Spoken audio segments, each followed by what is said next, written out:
Ayan, San Jorge or Saint George's Day sa English. Celebrate siya dito sa Europe. Yung mga lalaki nagbibigay ng bulaklak sa mga babae, tapos yung mga babae naman nagbibigay ng libro sa mga lalaki. Pag binilang ko si Dudong ng libro, hindi naman siya nagbabasa ng libro. Kaya ito lang ang binili ko sa kanya. Para meron naman dahil nagpabulaklak siya kaya binila ko siya ng magandang sandal. Sana magustuhan niya yung sandal na yan.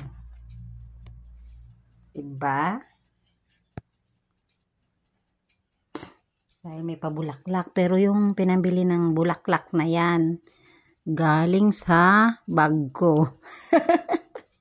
Yan si Dudong. Kabili lang ko rin siya ng sandal. Ayan. Parang maraming bansa nagsiselebrate nito. Pati United Kingdom nagsiselebrate sila. Tapos dito sa Catalonia. Kasi itong province namin is Catalonia. Kaya yan ang St. George's Day dito. April 23.